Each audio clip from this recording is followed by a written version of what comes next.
Komið sæl og velkomin á Pressuball. Já, við ætlum að vera hér fram að kryddsíld með góðan hóp manna og kvenna sem kemur til okkar og Þorsteinn sem verður hérna líka.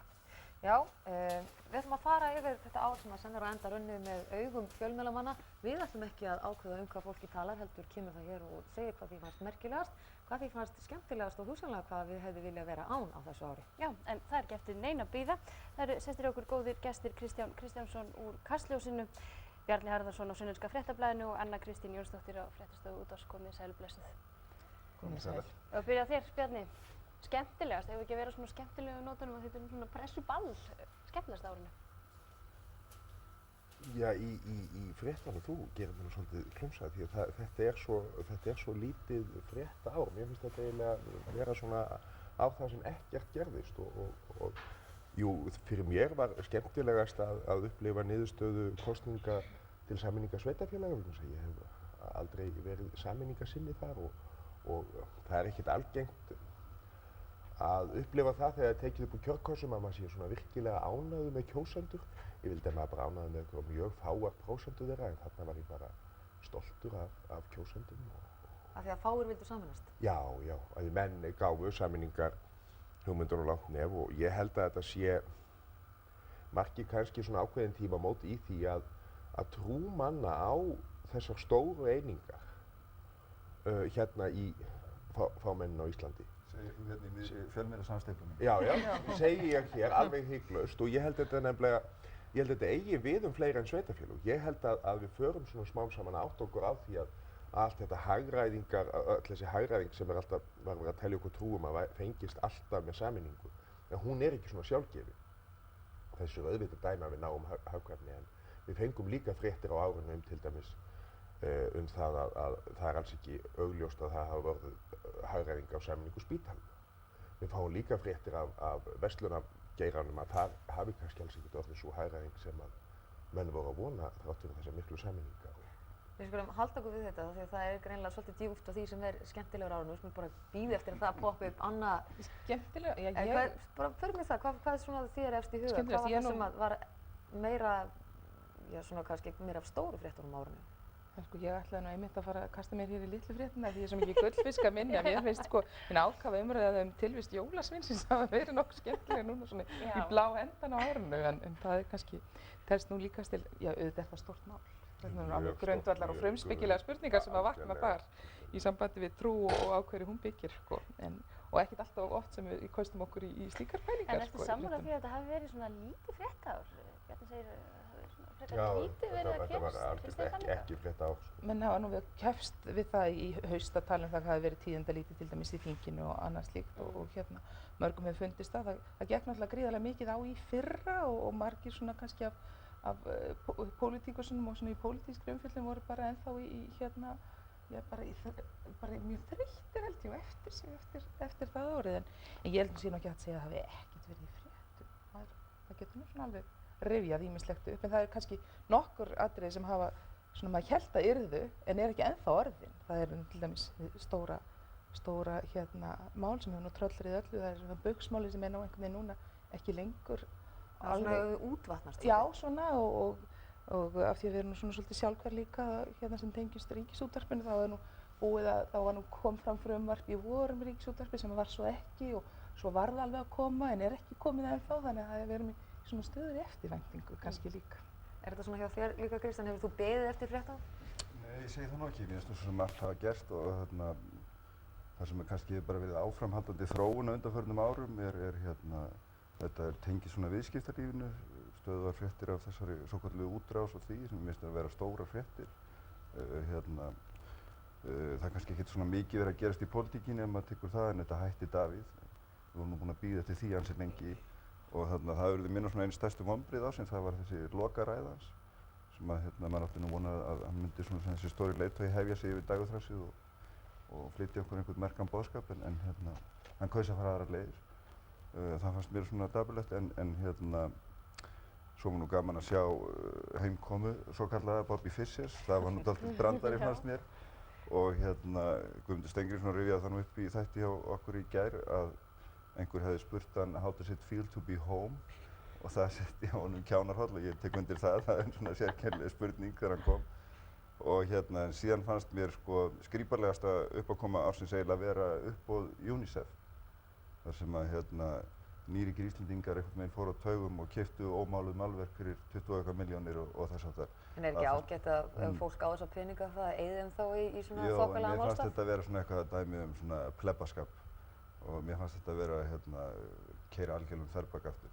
En er það ekki líka óþarfa viðkvæmni að verða svona, sko, ég veit ekki, þetta uppboð fór nú eiginlega svona hálfpartinn fram hjá mér þangað til að komu hinn hörðu viðbrögð við því einhvern veginn og þá svona, jú, maður svona, en svo fannst mér þetta einhvern veginn vera eitthvað sem að kemur mér ekkert við og kannski eins og Eldur segir, bara ágætt ef mér settu það peningan í þetta. Það var hægt að bjarga þarna skólagöngu og lífi ótal barna í Gínuupphýs á, er það ekki bara gott mál? Kurteislega og prívat líka, sko.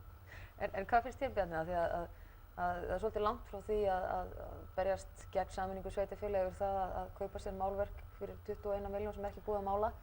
Já,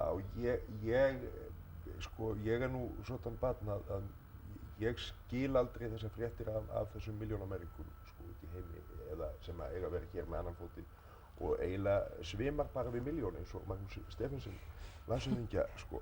Þannig að þetta er eitthvað sem ég get og ég botna eiginlega ekkert í þessir útrás og óttast nú alltaf svolítið að þetta sé nú svona svolítið eins og Skandinavar hafa nú verið að kannski hlakka við heima að þessir milljónamæringar okkar eigi nú ekki eins mikið og þeir vilja vera að láta. Erum við að kaupa fyrir tómt lánsfé?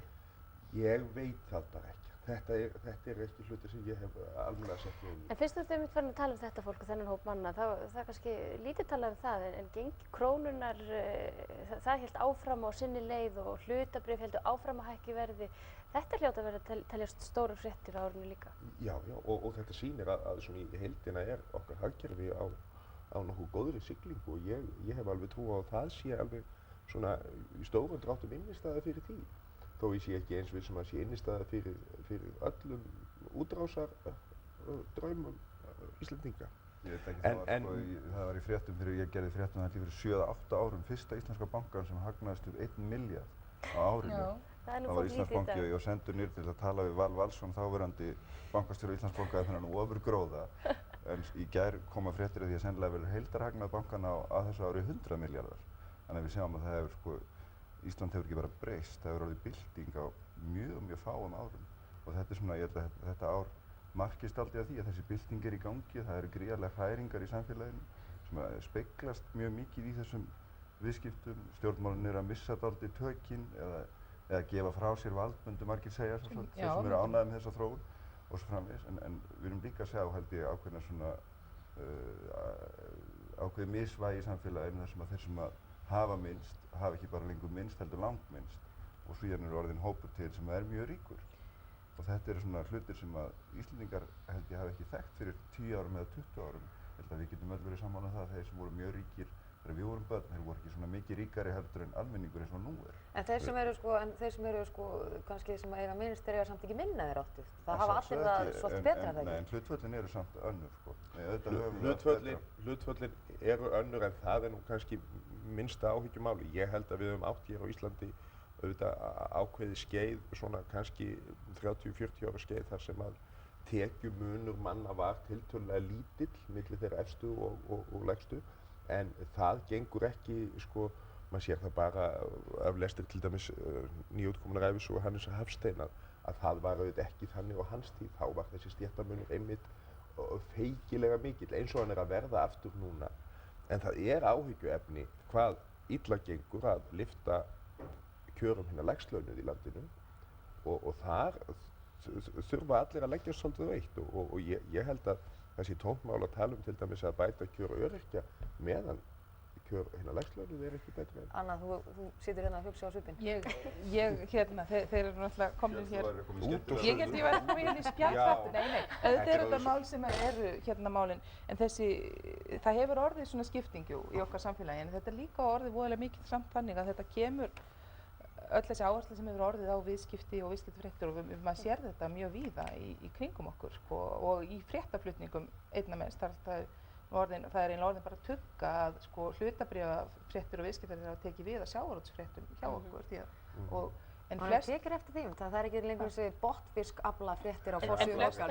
En flestum okkar segir ósköp lítið sko þegar eru þessar endalísu frásögnar af því þegar menn eru að stokka sína pappíra og eignarhaldsfélög sem kaupa í þessum og selja í hinum og hluturinn vex 7% eða eitthvað og maður situr eftir óskaplega lítið. Græðir 7% að ránaður? Já, ef maður græðir 7% þá er maður alltaf alveg himinsæll en þetta svona kemur lítið við okkur. Það styttist í þetta þessu. er frekar leiðilega fréttir, ég veit maður nefnir ekkert að setja sig inn í þetta. Nei, meira gaman að skemmtilegum fréttum, það er rétt, en það styttist í þessu hjá okkur. Óðinn Jónsson, hann býður hérna handan við hornum og Þorsteinn Jóð, bara örstuttum, haldið að næsta ár verði eitthvað fjörlegra en þetta? Eitthvað sem segir ykkur það? Já, það er svo gott að það er erfitt að finna einhverjar svona sérstakar átakalínur í samfélaginu. Ég held við séum svona öll á svona mjög svipari leið. Man sér ekkert að það verði neina stórar jarðhræringar. Við fáum kosningar. Það verður sveitarstjórnarkosningar. Kosningar núna næstu 2 framönduna. Það eru önnur stór tíðindi sem gætu orðið núna á næstunni og ég hef mikla væntingar í þeim efnum að við losnum við bandaríska herinn af Keflavíkurflugvelli.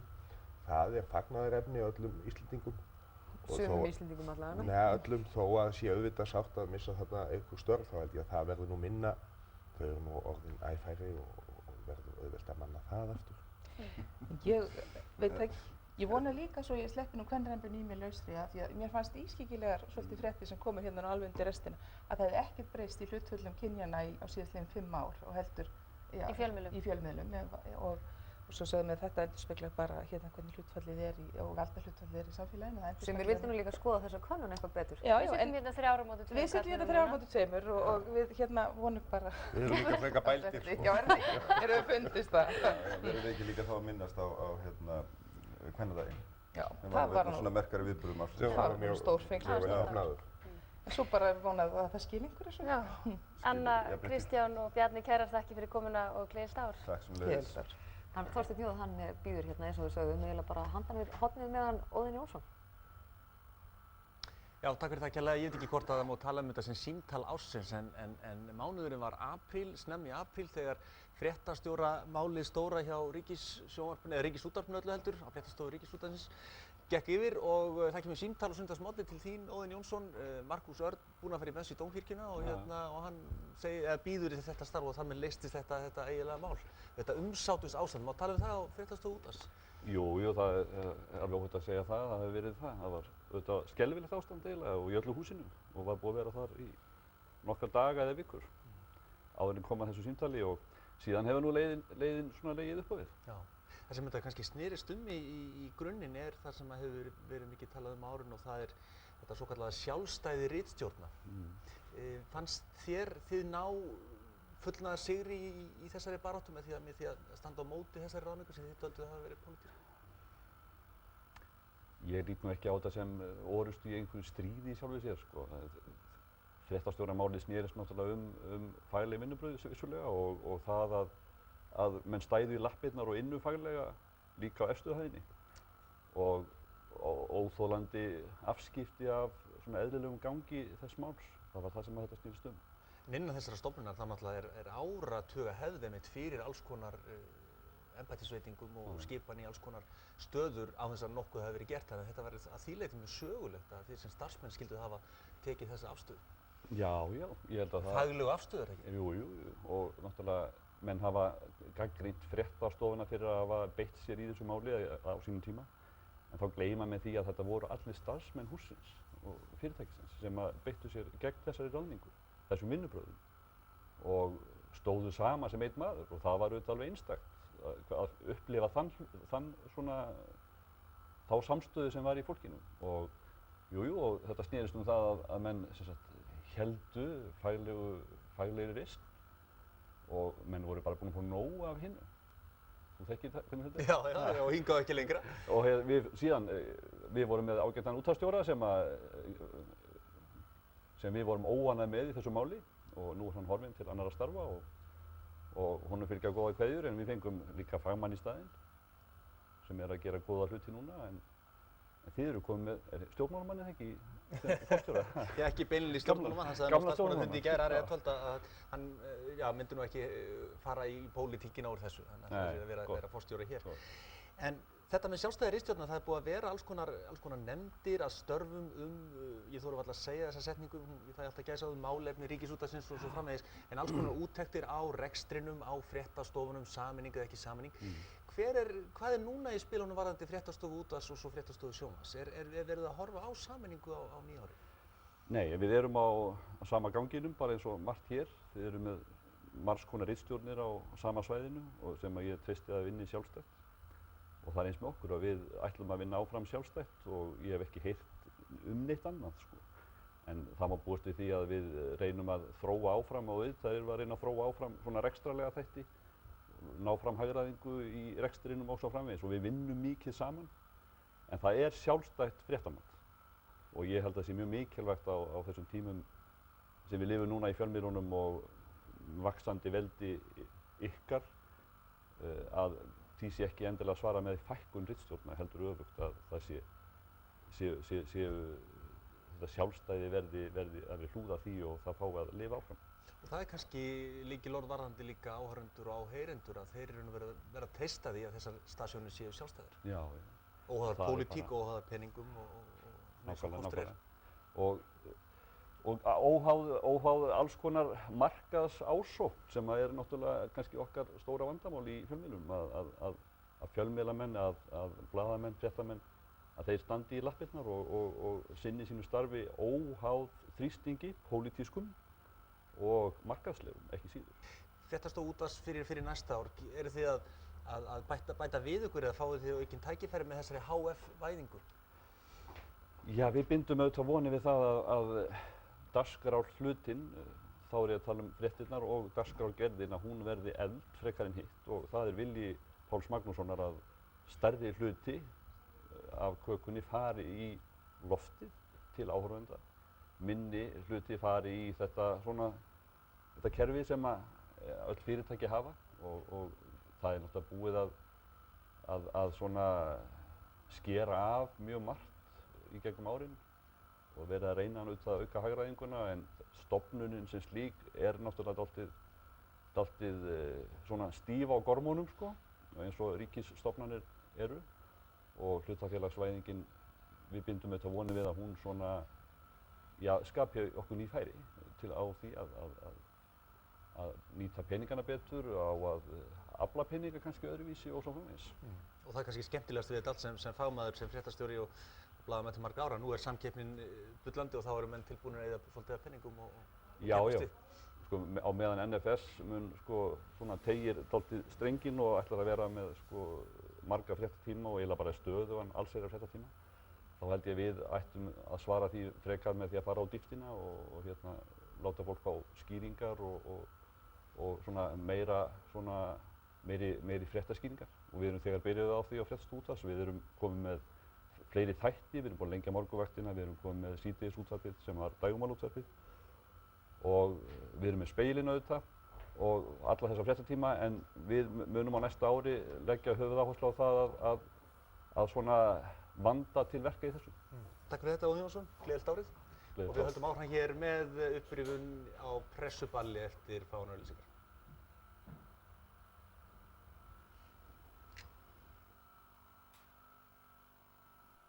Með tilkomu NFS verða tímamót í aðgengi að íþróttafréttum. Ítarleg umfjöllun innlendar og erlendar íþróttir. Allt sem skiptir máli í sportinu í beinni. Við flytjum þér nýjustu tíðindin og heitustu málin með íþróttafréttum klukkan 1 eftir hádegi og klukkan 18:12 alla daga. Íþróttafréttir NFS, allt sportið, alla daga. Á miðvikudag sýnum við fyrir hluta framhaldsmyndarmánaðarins Detective. Burned them to a crisp before it blew out. I was alive when all of this was done to him. It's just the beginning, Sarge. Tom Berenger leikur rannsóknarlögreglumann og fyrrum prest. Book of Revelation. This is the business our killer's in. God has a plan for me. I would say you would damn well better watch your back. Framhaldsmynd mánaðarins Detective. Fyrir hluti miðvikudag klukkan 21:30 á Stöð 2. Faxe þakkar Íslandingum fyrir viðskiptin á árinu. Faxe vinsælasti innflutti bjórinn á Íslandi. Einn léttur Faxe, ískaldur. Óskum viðskiptavinum okkar sem og landsmönnum öllum gleðilegra jóla og farsældar á komandi ári. Þökkum árið sem að líða. Prentmet. Óskum viðskiptavinum okkar sem og landsmönnum öllum gleðilegra jóla og farsældar á komandi ári. Þökkum árið sem er að líða. Bílanaust. Gamla loftnetið hefur öðlast nýtt líf. Þú þarft ekki lengur örbylgjuloftnet til að ná 7 íslenskum sjónvarpsstöðvum í stafrænum gæðum. Fáðu þér nýjan digital myndlykil og byrjaðu að horfa á stafrænt sjónvarp. Það hefur aldrei verið auðveldara. Digital Ísland. Sendum Íslendingum bestu áramótakveðjur frá Chile. Fögnum nýju ári með vinsælasta freyðivíni á Íslandi, Fresita. Óskum landsmönnum öllum gleðilegra jóla og farsældar á komandi ári. Starfsmenn og stjórn Kirkjugarða Reykjavíkur. Mjólka þakkar frábærar viðtökur og sendir landsmönnum bestu óskir gleðileg jól og gæfuríkt ár. Mjólka.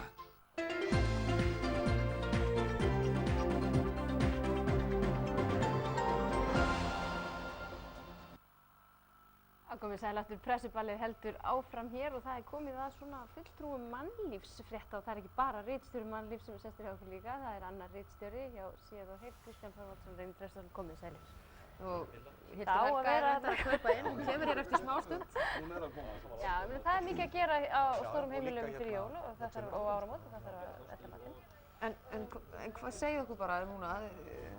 Þetta ár þarf að vera búið, við vorum með svona þessa fréttahauka sem eru kannski í harðari, formlegri fréttunum hér áðan og þeim fannst þetta hafa verið frekar dauft ár, en hvernig hefur þetta ár verið hjá ykkur, Kristján? Þetta hefur verið bara glamúr og glans ár, sko, og skemmtilegt ár.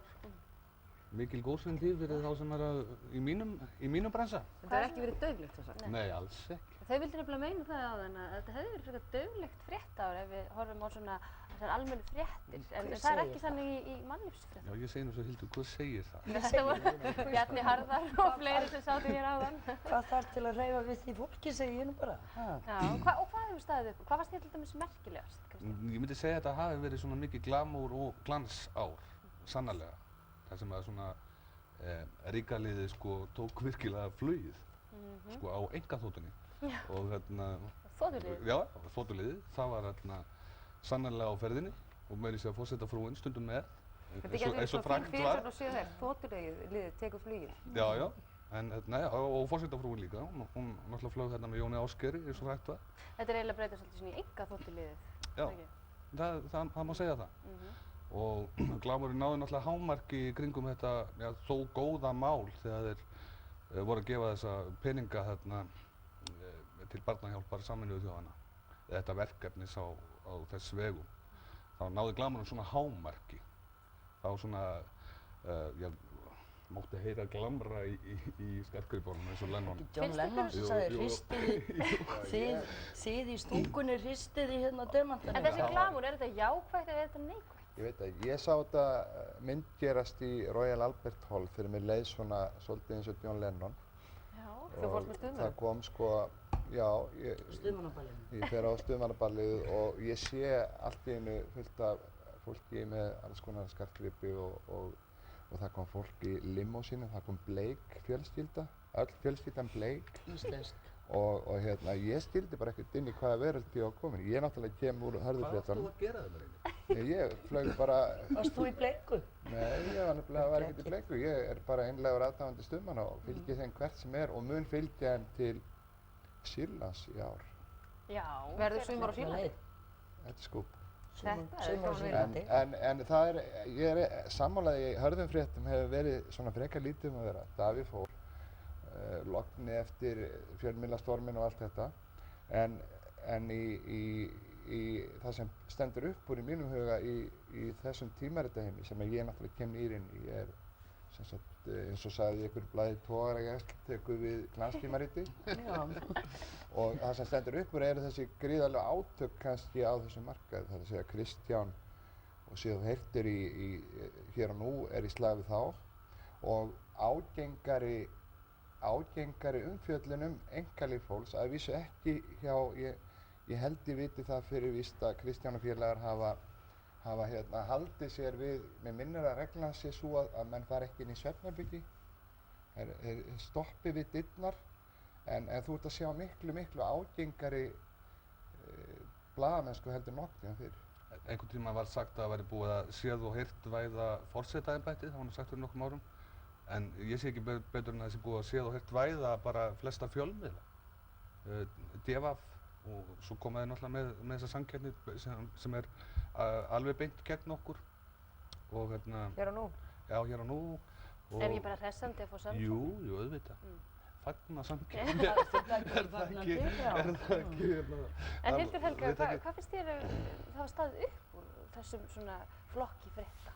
Sko, ef við erum að tala um svona mannlífsfréttir, þetta er náttúrulega allt mannlífsfréttir, ég meina. En allt er mannlíf, en þá er náttúrulega, þá finnst mér nú kannski eitt mál sko standa algjörlega upp úr þar sem að í raun og veru hið persónulega verður pólitískt og hið pólitíska var persónulegt. Og þá er ég að tala um tilurð og aðdraganda og tilurð Baugsmálsins. Og ég skil ekki akkur hvorugur ykkar hefur minnst á það, því að mér finnst það vera mjög stórt mál. Tölvupóstamálið ógurlega. Já, við erum bara ekki komin Nei, þetta var engin ásökun. Þið talið þá frekar um þessi mannlífsmál heldur en bara hreint og klárt Já, sko þarna nefnilega skarast þetta. Þarna eru einstaklingar og meira að segja tveir af þessum einstaklingum sem koma að þessu eru í ástarsambandi og það er sagt frá því. Og undir flestum kringumstæðum þá hefði ég verið mótfallin að það væri verið að segja frá slíku því að það heyrir ju undir einkalíf. En þegar fólk er að ráða ráðum sínum með jafn afdrifaríkum hætti og þarna var gert, að þá skiptir það máli. Þarna sem sagt var þið persónulega pólitískt. Þetta var nú eitthvað sem maður hefði nefnt fyrir nokkrum árum alveg geta séð fyrir sér að rataði séð og heyrt en ekki fréttablaðið. Nei. Þetta reyndi að rata á forsíðuna á Dagblaðinu. Nei. Með flenni, letri og kannski ekki tvola smekkleg uppsetning en er einhver smekkleg leið til að setja svona fram, ég veit það ekki. Þú segir nei? Nei, þú hefðir ekki setjað hjá okkur. Alveg klálega ekki. En hérna... Hvar dragið þið mörkin? Fannst þér þetta ólangt gengi, Kristján? Sko, ég veit að menn verja þetta með því að segja að málið, sko, þetta hafi verið nauðsynlegt til að setja málið í samhengi. Já. Ég er sammála því. En sko... Ég er ekki mikið fyrir að lyfta sængum og... Ok, við sitjum hér í musteri Baugs. Já. Hérna, veldisins. Musteri Baugs? Musteri Baugs? Já. Þarna eru hofgyðjurnar Akkurat. Og hvað erum við? Sko, ég var náttúrulega að segja það að hérna, ég tek bara mátulega mark á sko framsetningu frétta varðandi hérna Baugsmálið í Baugsmiðlunum. Bara því miður. Já, þú gerir það, Já, bara mátulega. Mér finnst ég vera mjög eldri en tvævitur og vön að lesa í... Hefur ekki verið tekið á þessu frá ýmsum kliðum og mikið verið fjallað um þetta? Það er eins og framsetning þessara tölvupóst að ég bara hef enga forsendur til þess að segja nákvæmlega eða taka afstöðu í þeim efnum. Það þekkja allir sem að hafa skrifað fréttir. Það er gríðarlega erfitt að fjalla um eiganda sinn. Alveg sama hversu heiðarlegur maður er. Maður hefur alltaf tilhneigingu til að horfa aðeins eitthvað annað heldur en beinlínis á eigandann. Maður er allavega ekki að leita upp í skandala varðandi sinn eiganda. Þannig að það svona burtséð frá heiðarleika fólks og hversu einlægt það er í sínum störfum, þá er alltaf erfitt þegar eigandinn er mjög umsvifamikill í samfélaginu. En hvað finnst þér umfjöllun Morgunblaðsins þá? Nú tala um mitt gamla blað sem ég er afskaplega hlýtt eiginlega. Menn er að þjóna greinilega ákveðnum hagsmunum. Menn eru greinilega að þjóna ákveðnum hagsmunum. Er þá nokkuð að marka nokkuð af því sem skrifað hefur verið í þessu máli? Góð spurning. Já, mjög snúið. Það er bara þannig. Þú veist, og við erum að upplifa hérna, það eru tveir flekar sem að takast á. Það er 365 og það er Morgunblaðið og í svona lauslegu bandalagi við Skjá 1, jafnvel við RÚV. Og við lifum eiginlega í þeim heimi fjölmiðlaheimi að þarna eru þessir tveir stóra aðilar og þú veist það eiginlega aldrei, veitu hverju á ég að trúa af því sem er sagt um Baug í Morgunblaðinu, hverju á ég að trúa í Fréttablaðinu. Þú verður alltaf svolítið ringlað bara út af eignarhaldinu, þó það sé ekki neinu öðru. Reynir sko að líka að maður sé fann að sakna gömlu flokksblaðana. Vegna þess að þá vissirðu hvað þú hafðir. Já, nákvæmlega, og var það svolítið gegnsætt. Já, þannig séð. En við mögum nú heldur ekki gleyma því að á milli þessara blokka er til dæmis starfsfólk að flakka. Stundum þegar ég kem hingað þá finnst mér ég vera komin upp á gamla RÚV því að það eru svo mikið kunnuglegum gamlum andlitum og kannski öfugt og svo það er allt í sölu og allt falt, menn það er ekki ég maður náttúrulega ekki að selja sál sín í hver skipti sem maður skiptir vinnustaf. Nei, ég var ekki að segja það. Við erum ekki svo slæm. Ég held að það sé mjög jákvætt eins og með að Ari Edvaldi ráðinn hingað sem að þú spilaðir, hvað sagði hann að þú varst ekki mjög góð við hann í gær?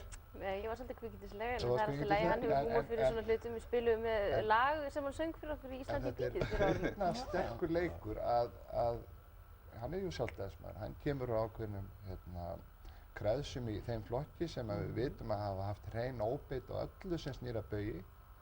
Þetta er bara skákum át. Það sagði einhver ekki að nú er Davíð farinn og þóra menn öllu. Nú skulum við aðeins víkja yfir það að þið nú erum búin að tala um einhvers konar fréttir sem hafa verið svona ofarlega á Baugi árun en tala um okkur sjálf. Já, og hvað, ofarlega á Baugi, akkurat. Hvað er það sem mátti missa sín á árinu?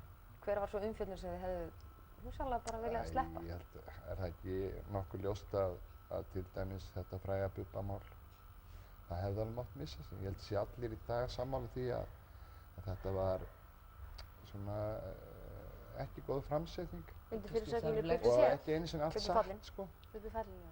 Kannski þörfleg sér. Já, ég meina það er alveg, auðvitað getur sko Bubbi, hann geti hafa dottið hérna fyrir utan og það kemur fyrir sig Bubbi féll.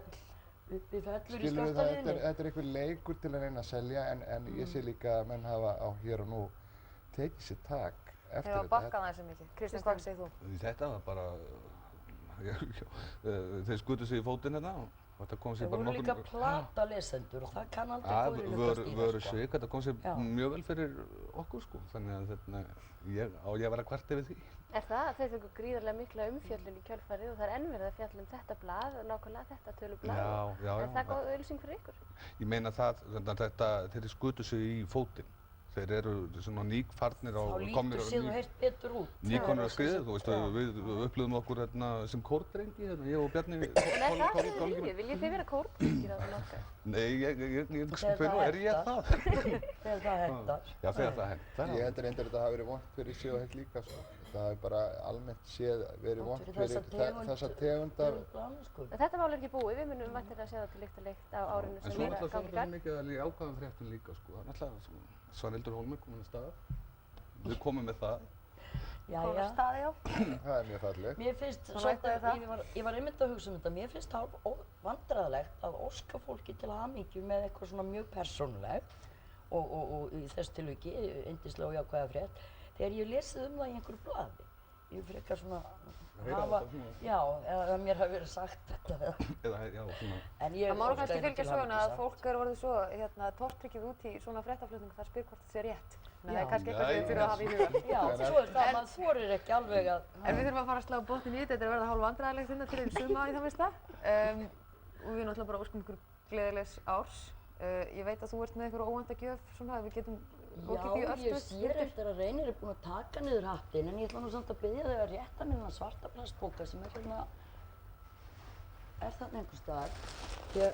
Þessi hattur er nú svo mikið þitt svona vörumerki og ég reyndar bara sjaldan sem ég sé þið taka hann ofan. Þetta er einn af mörgum. En mér fannst svona við hæfi að við hinn værum ekki alveg svona óbætt garri. Þetta er flott. Stela svolítið senunni af Reyni. Og af því að ég er nú ekki svo mikið primma, ég vilja vera hérna ein. Vá. Nei, en bara þetta var flott. Að þá er hérna, en byrju þá er eftir, þá er eftir þessi forláta hérna, Hina. Er ekki hina á þér? Svona já. Og þetta er fyrir alla. Svanhildur, nú, það er lengi von á einum. Þessi var nú ekki sístur. Hvað fékkst það þetta? Þetta eru rússneskir, annars vegar flugherinn og hins vegar sjóherinn, sko. Þetta er harðfæðilegt. Þennan á móður mín. Er eitthvað meira í þessum póka? Þetta er sennilega svona hversdagspípuhatturinn á svöðu míns. Er ég með það? Ferðapípuhattur. Þetta er mjög viðeigandi. Ferðapípuhattur sendi. Takk fyrir okkur. Það eini getur nú bara að fara það. Já, ég get bara að fara að taka ofan aftur. Takk fyrir okkur. Gaman að vera með ykkur hérna. Gleðilegt ár. Gleðilegt ár. Við ætlum að senda boltan yfir til hattlausa fólksins hérna hinum með við súluna. Já, Þorsteinn. Já, ég þarf ekki hatt svona kliftur, en ég vildi fá Paddington hattinn sem Hildur Helga var með þarna áðan. Já, mér langar að tala aðeins við Þorvald Þorsteinsson árið eða menningarárið í fjölmiðlum og nú sko Þorvaldur ekki formlegur blað eða fréttamaður en hann það sem kallaði stundum álitsgjafi í fjölmiðlunum. Og mér kannski langar bara að fara inn í þessa fyrirsögn listin í fjölmiðlunum árið 2005. Já, hún var nú svona sama marki brennd og oftast áður að vera já, bæði býsna formföst í umfjöllunin eins og í Morgunblaðinu og síðan mjög tilviljunarkennt. Og þetta svona eitthvað sem að við höfum búið við mjög lengi að menning, listir, ég segi nú ekki sé afgangsstærð en það svona eitthvað vandræðabarn í blaðamennsku.